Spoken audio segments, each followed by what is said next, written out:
Peguei grade, tá de volta, hoje é quinta-feira e obrigado por terem sido pacientes e não reclamarem muito comigo por não ter tido programa na semana passada, tá bom? No primeiro bloco do Peguei Grade eu vou falar do filme que eu amei, que eu vi nessa Semana Santa e eu não fui nada santo, eu fui pecador, porque eu vi pecadores.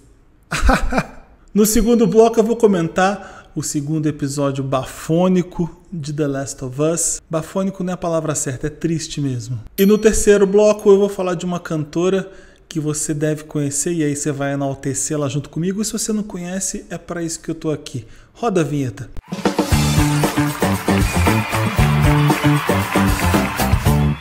Chegou a hora de você parar de reclamar que só fazem remake hoje em dia de filme, de série, ou que só fazem filme de franquia de super-herói, ou que tá faltando originalidade e autenticidade que a gente via nos filmes que as pessoas criavam lá nos anos 80 e 90. Tô falando isso porque eu falava também. E por isso que eu tô comemorando muito agora a chegada desse filme, porque é exatamente disso que a gente tava precisando no cinema.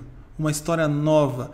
Uma coisa nova, criada do zero, criada da cabeça de um diretor que é visionário e que cria um mundo e entrega pra gente. Eu fui ver Pecadores, eu saí maravilhado do cinema pela novidade, pelo filmaço que ele é. Eu vou te dar o tema do filme. Ele acontece durante a segregação racial dos Estados Unidos, lá na época do Jim Crow deles, logo depois da Guerra Civil. E dois irmãos gêmeos, ambos interpretados pelo ótimo Michael B. Jordan, voltam para o Mississippi depois de uma temporada em Chicago fazendo um monte de coisa errada e botando medo em todo mundo. Eles voltam para o Mississippi para fazer mais dinheiro. A segregação lá no sul continua muito forte, lá principalmente, e eles decidem abrir um bar de blues, com muita bebida, com muita música, com muita dança, feito pelos pretos, para os pretos. Mas tem mais. A mente do diretor Ryan Coogler, diretor de Pantera Negra, Fruitvale Station, mais do que ele fez, Creed, todos eles com Michael B. Jordan. Michael B. Jordan é o muso dele, eles têm uma amizade e uma parceria artística muito grande. A mente do Ryan Coogler foi bem mais longe porque ele colocou vampiro nessa equação. Vampiros que dão medo, vampiros como eu nunca vi antes, vampiros que eu não lembro de ver filme de vampiro tão recentemente assim. Então que bom que o tema foi trazido de volta, sabe? Porque a gente está traumatizado um pouco com o Crepúsculo, né? Eu pelo menos estou, se você não... E esses vampiros tentam estragar a liberdade deles, acabar com o prazer, acabar com a alegria, sugar o sangue deles e tudo mais que eles têm, que eles acham que têm direito. É genial, é uma pipoca linda, divertida, farta, original, criativa, é um pacote completo, é um mundo inteiro criado, que não tinha sido criado antes. Isso que eu fico fascinado é pela originalidade da coisa também. E o Ryan Coogler faz esse cinema que é muito pop, mas ao mesmo tempo sem deixar de lado as reflexões importantes sobre a fé. Fala também da ancestralidade negra e a identidade cultural, que é trazida também pelo blues e pelo jazz e pelo rap, pelo hip hop. Isso tem musicalmente no filme e eu fiquei fascinado. E ainda fala, obviamente, sobre racismo e sobre esperança. Então parece um filme muito fácil e muito bobo de vampiro, mas o pano de fundo é muito mais rico. Vampiros, na época da segregação racial, música, blues, tiro, porrada e bomba, e o Michael B. Jordan sendo talentosíssimo. Você não sabe o talento do Michael B. Jordan, sabe por quê? Porque a beleza dele atrapalha você a ver. Reparem o atorzão que ele é. Vai rever os filmes dele, tenta esquecer o quanto ele é lindo e vai ver o quanto ele é bom, porque o cara é muito bom mesmo. No final do filme, obviamente eu não vou estragar, mas aparece um ícone do blues que eu quase morro, que eu quase caio para trás. Então assim, é cheio de surpresas agradáveis o filme. E Pecadores fez bonito na semana de estreia. Ultrapassou a bilheteria da semana de estreia do Minecraft, que estava já um estouro de bilheteria. O pessoal está apostando muito que esse filme vai ser um grande sucesso de bilheteria e vai trazer muitos lucros para Warner Bros. Pictures. E o mais legal e curioso desse filme é porque o Ryan Coogler, o diretor, é a primeira história que é super autoral e que sai da cabeça dele. Porque até então os filmes que ele tinha feito não eram histórias originais dele, que ele tinha criado. Então é uma delícia ver o que sai da cabeça desse diretor, entendeu? Pela primeira vez a gente está vendo isso, porque ele fez lá no começo Fruitvale Station com o Michael B. Jordan, que é baseado numa história que aconteceu na realidade. Depois ele faz o Pantera Negra, que é uma história da Marvel. E depois ele faz o Creed, que é a história criada lá pelo Stallone no Rock. Então essa é a primeira vez que ele faz uma coisa que saiu da cabeça dele, é um filme autoral mesmo. Então é genial ver como funciona a cabeça do diretor. Então essa originalidade na direção e o sucesso comercial que o filme está trazendo empresta ao Coogler uma fama e um status de marca de direção. Falei bonito e não falei nada. O que eu quero dizer é que são diretores que são marcados por serem diretores autorais e originais. David Fincher, Christopher Nolan, o Jordan Peele, você conhece exatamente como essas pessoas filmam os filmes dela. E o Ryan Coogler, com esse filme, ele entra nesse Olimpo, digamos assim. Então é lindo ver esse diretor chegando com uma coisa original e tão incrível e que está dando tanto sucesso comercial. Vá ver o Pecadores antes que saia de cartaz, porque é um filmaço. Outra coisa que vocês precisam parar de reclamar, falou a pessoa que mais reclama na internet desde 1800 e bolinha. Vamos parar de reclamar das mudanças de Last of Us? Vamos parar? Porque ruim tá? Ruim não tá. Os caras estão criando cenas que não estavam nos jogos, muito mais legais, que fazem muito mais sentido pra série, e estão trazendo coisa nova. Por que eu veria uma série que é exatamente igual ao jogo que eu joguei? Eu não acharia interessante. Uma coisa é uma obra cinematográfica audiovisual. Uma coisa é uma obra audiovisual e outra coisa é um jogo. O jogo tem muita riqueza de roteiro, obviamente, e é por isso que ele é famoso, mas às vezes não é só transpor para televisão e achar que tá tudo bem. Ainda bem. Nada disso afetou o excelente episódio que foi o segundo episódio dessa segunda temporada. Podiam ter matado o Joel. Aí sim ia ser muito errado mudar a história. Mas eles entendem que a morte do Joel é a parte importante dessa segunda temporada, é o que desencadeia toda a trama dessa segunda temporada. Então fizeram isso com toda a coragem do mundo e com toda... Não consigo nem lembrar. Eu não consigo nem... Foi pesada a cena, não foi?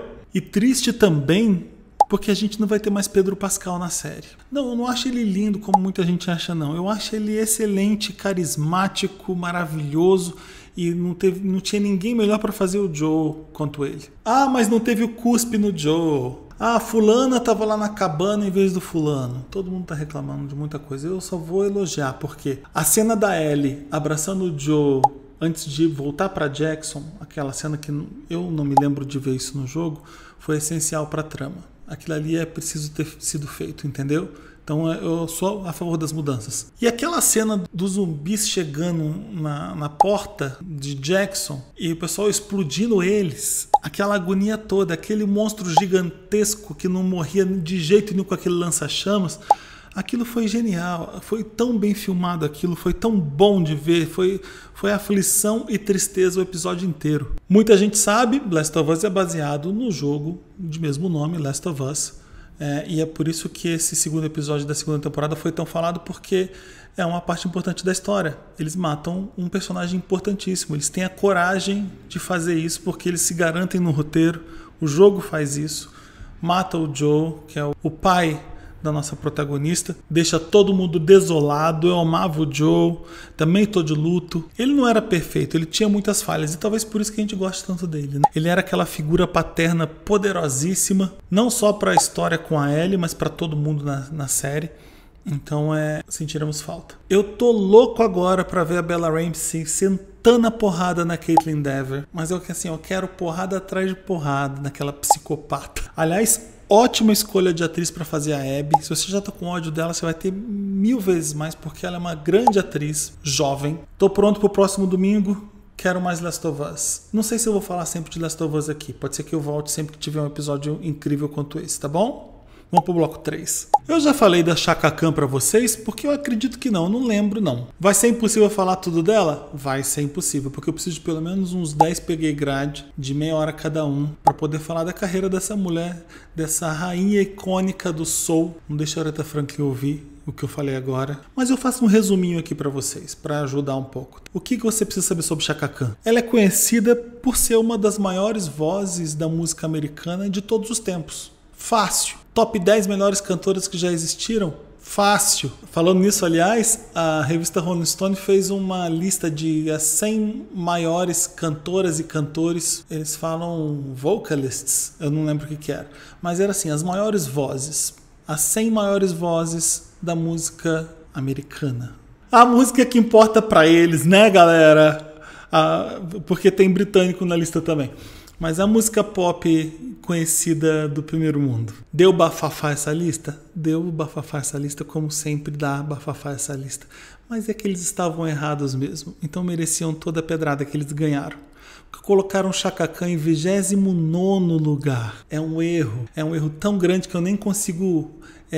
horas aqui de vídeo para justificar. Colocaram a mulher em 29º atrás de Paul McCartney, Adele, Elvis Presley e até o Prince. Não é que eles não cantam bem, não. Longe de mim falar uma besteira dessas. É que a Chaka Khan canta muito melhor.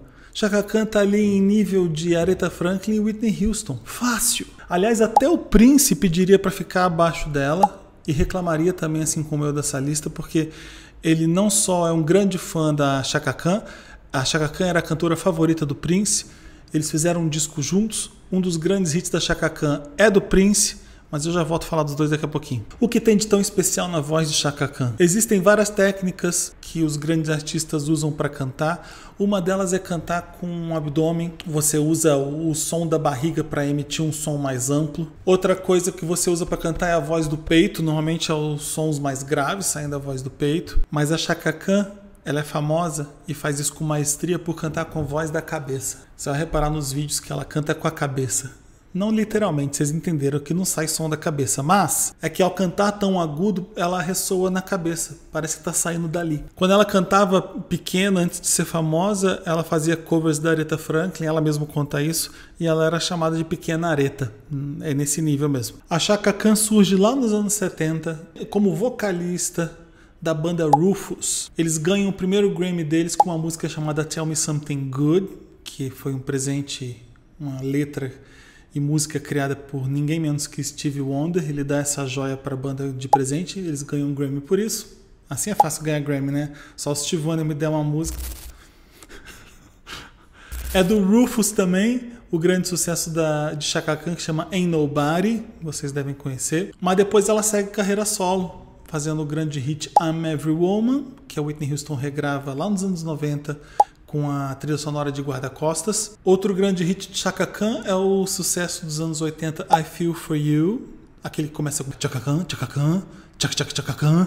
Essa música foi um presente do amigo, do colaborador dela, o Prince. O Prince deu presente para várias pessoas. Nothing Compares To You para Sinéad O'Connor, When You Were Mine para Cyndi Lauper e deu I Feel For You para Chaka Khan. Foi um grande sucesso da carreira dela dos anos 80, que tinha dado uma esfriada nos anos 70. Ela chega nos 80 com a I Feel For You, criada pelo Prince. Para você ter uma noção do respeito que a Chaka Khan tem na indústria, por ser uma grande cantora, a Cissy Houston, a mãe da Whitney Houston, que ensinou a Whitney a cantar e que já foi backing vocal da Aretha Franklin, também era backing vocal da Chaka Khan. Quem também trabalhou como backing vocal da Chaka Khan? O gigante Luther Vandross, com a Whitney Houston também, ou seja, a mulher esbanja sucesso e talento e prestígio. Outro grande exemplo da grandeza de Chaka Khan é um dos maiores sucessos da carreira dela, a famosíssima Sweet Thing. Essa música, aliás, ela ganhou uma regravação feita pela Mary J. Blige nos anos 90 e a Chaka Khan detestou. Disse que a Mary J. Blige não sabia cantar, que o tom da música estava errado. Ela chegou a ligar para Mary J. Blige e falar assim: quando é que você gravou essa música? Aí a Mary J. Blige falou: eu acordei e gravei às 8 da manhã.